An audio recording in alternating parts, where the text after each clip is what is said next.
Você sabe a diferença entre medo, crise de ansiedade e transtorno do pânico? Eu sou Manuel Dias, professor de Ciências Fisiológicas do curso de Biomedicina da Universidade Federal do Delta do Parnaíba. E hoje iremos falar dos eventos fisiológicos ou fisiopatológicos que ocorrem numa situação de medo, numa crise de ansiedade e no transtorno do pânico. De uma forma bem resumida, o transtorno do pânico é uma espécie de crise de ansiedade exacerbada. E as crises de ansiedade têm uma relação com a sensação de medo. Mas fisiologicamente, como é desencadeada essa sensação de medo? Essa sensação de medo tem uma relação direta com o sistema límbico, que é o sistema das emoções. Entre os componentes desse sistema existe a amígdala. E essa amígdala, ao ser ativada, ela vai desencadear várias reações no corpo que estão relacionadas às sensações de medo. Com a ativação da amígdala, o sistema nervoso autônomo simpático será ativado. O neurotransmissor do sistema simpático é a noradrenalina. Ele ativa a suprarrenal. Essa suprarrenal ela produz mais adrenalina. Essa adrenalina ela é produzida na medula da suprarrenal. Além disso, essa ativação do sistema simpático produz no córtex da suprarrenal o aumento da produção de cortisol. O cortisol ele vai atuar no fígado e em algumas células do corpo, estimulando a conversão do glicogênio em glicose. E assim, a gente vai conseguir ter disponível glicose para ser gasta na situação de medo, onde você vai enfrentar aquele medo ou vai fugir daquele medo, numa situação de luta ou fuga. Já a noradrenalina do sistema simpático, que é a adrenalina liberada pela suprarrenal, vai promover o aumento da atividade cardíaca. A adrenalina chega no nó sinusal, esse nó sinusal, ao aumentar o fluxo iônico, vai promover um aumento da frequência cardíaca.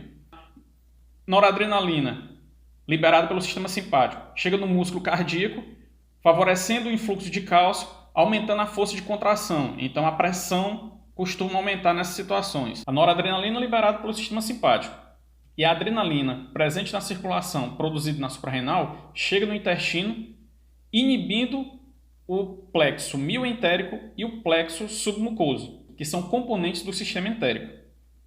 O plexo submucoso inibido diminui as secreções e o plexo mioentérico inibido diminui a motilidade. Esses neurotransmissores também vão atingir regiões próximas à pele, onde vasos que possuem receptores adrenérgicos irão promover a vasoconstricção, a diminuição do diâmetro do vaso.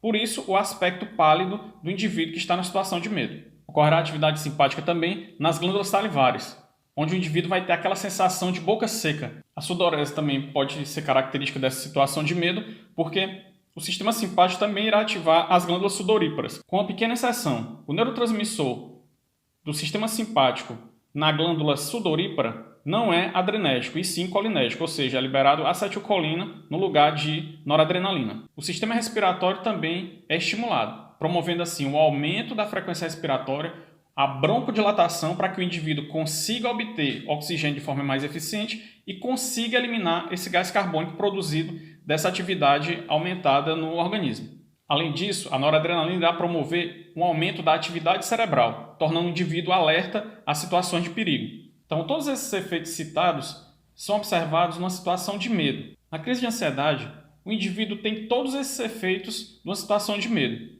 A diferença é que uma crise de ansiedade, geralmente esses efeitos são bem mais exacerbados. Então, nessa situação onde o indivíduo imagina que ele está em perigo, numa situação de estresse, ele tem uma reação exacerbada e, de uma forma geral, aquela situação acaba atrapalhando as atividades do dia a dia.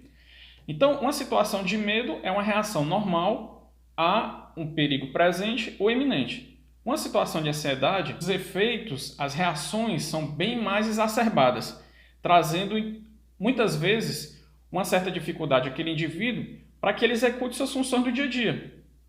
É uma tarefa relacionada ao trabalho, é uma tarefa relacionada aos estudos, é uma tarefa do dia a dia que de alguma forma o preocupa tanto que tem efeitos exacerbados no corpo daquele indivíduo. Já no transtorno do pânico, o transtorno do pânico é uma espécie de crise de ansiedade. A grande diferença é que pode acontecer a qualquer momento.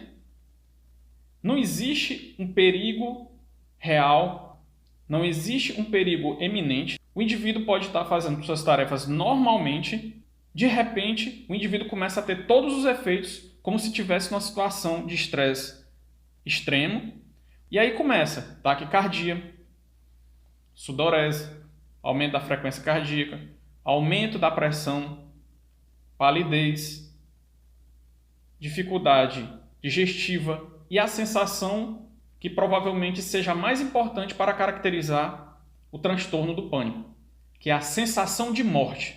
As sensações são tão exacerbadas que o indivíduo tem a sensação que vai morrer. Ou seja, as alterações fisiológicas na situação de medo estão presentes no nosso organismo para nos proteger, fazendo com que a gente tenha condição de lutar contra aquela situação ou fugir daquela situação. Quando isso passa a ser constante em situações do dia a dia e que passa a atrapalhar a vida daquele indivíduo, provavelmente o indivíduo está tendo crises de ansiedade. E quando essas reações acontecem do nada, sem nenhuma explicação lógica, provavelmente o indivíduo está sofrendo de transtorno do pânico.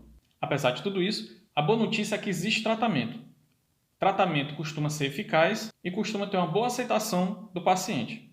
Se você se identificou com os sinais e sintomas apresentados aqui relacionados às crises de ansiedade e ao transtorno do pânico, procure ajuda profissional. Em uma primeira consulta, um psicólogo, um psiquiatra, um cardiologista, um clínico geral pode conduzir você a um tratamento adequado, mas procure ajuda profissional. Não tenha medo nem preconceito em relação a essas doenças, porque o principal compromisso que você tem é com você mesmo. E por meio de um tratamento adequado, você terá vida normal. Espero que você tenha gostado do vídeo de hoje. Até mais!